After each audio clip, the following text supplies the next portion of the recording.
God in us can always do more than we ever can. You know, long ago, there was Ezra. Ezra, you may have heard of Ezra. And Ezra was known for reading the law to the people.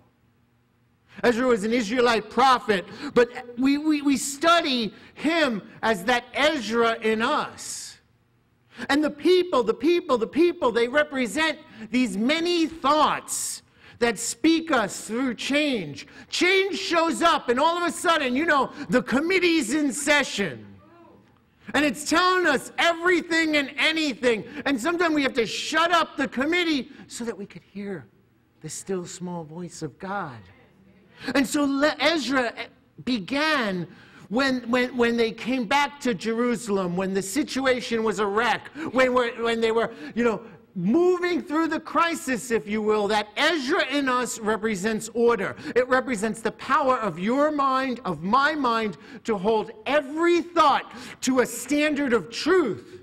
A standard of truth with a capital T that I understand is eternal, that does not change. See, the point that makes truth is it does not change. And so when we hold this Ezra order, power of our mind in us at that very moment when we're about to freak out or go into crisis mode, if we could just at that moment say, regardless of changing circumstances, regardless of external environments, there is order inside me.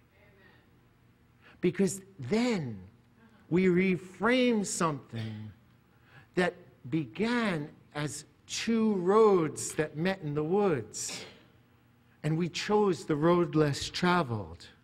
See, this reading of the law by the order part of our personality represents all of us today.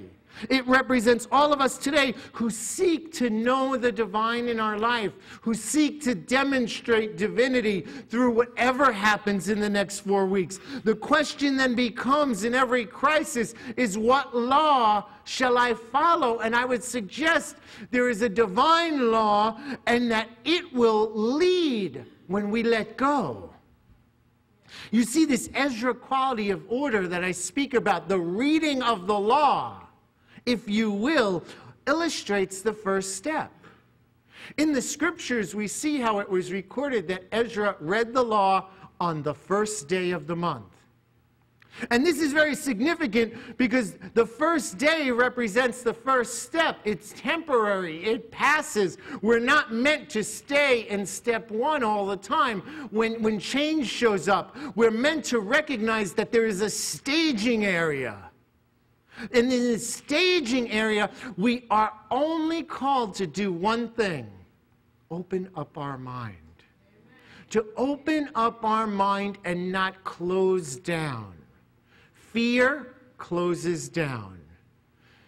Prayer, releasing, inviting, being receptive, questioning, being conscious, they're all acts that open us up.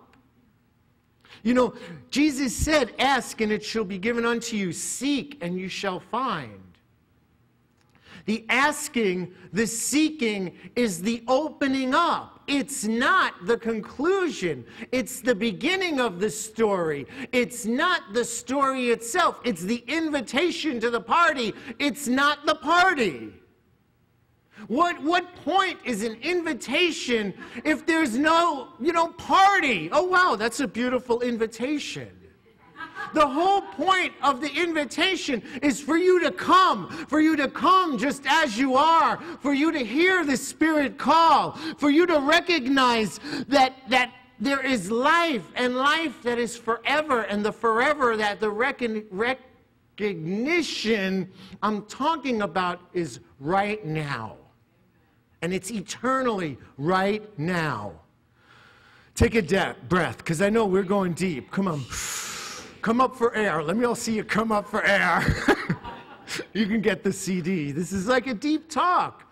Reframing a crisis. It is a deep talk because we're so culturally trained to go into crisis mode like I spoke about 2 weeks ago. We don't even think about it. It's like, how do we know we're in crisis mode? Come on, what are those 3 words? You know them. Oh my God! Well, I'm telling you, oh my God shuts down God. If that makes any sense, it's very ironic. But when we blurt out, oh my God, what we're really doing is shutting down the divine, because God is spirit. And divine ideas must, or I would suggest, are spiritually comprehended before they're applied. That is why the attorney, could you imagine you hire an attorney and they know nothing about the law? I mean, maybe some of you have, I don't know. I didn't say.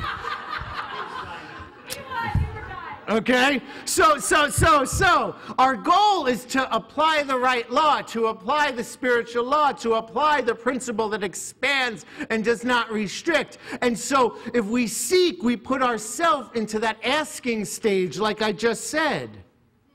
And then there's nothing has power outside of us, because all power comes from the attitude that proceedeth from us. You see, when we know that this law is within ourselves, then and only then we can rule over circumstances with authority, with dominion.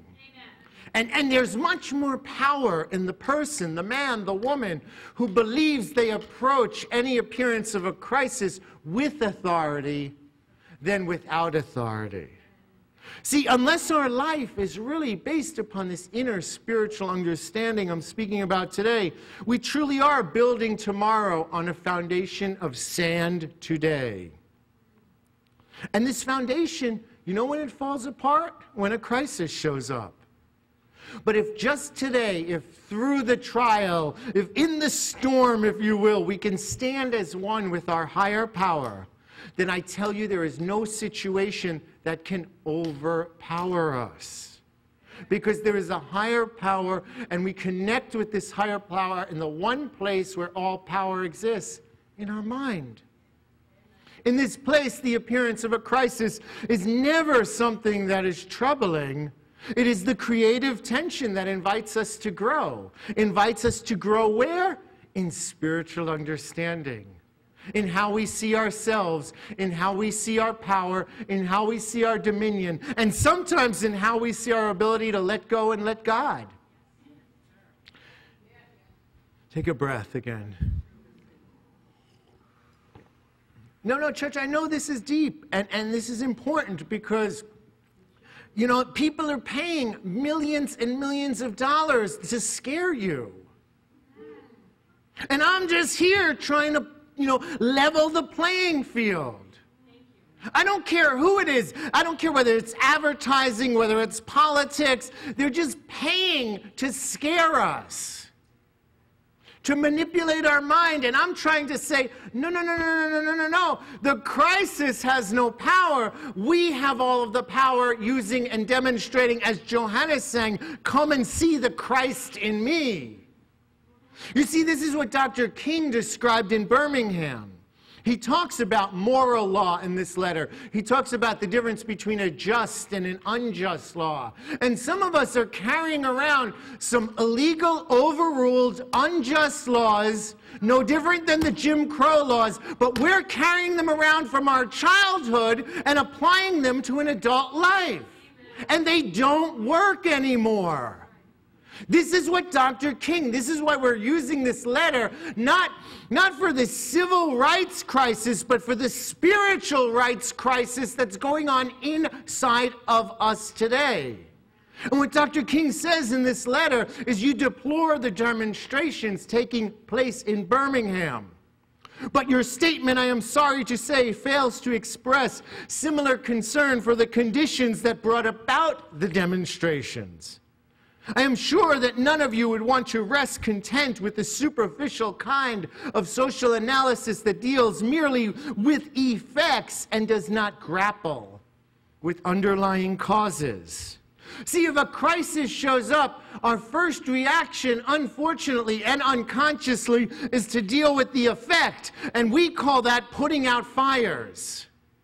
You've seen that person, you've seen yourself run around and you put out one fire and 2 are ignited.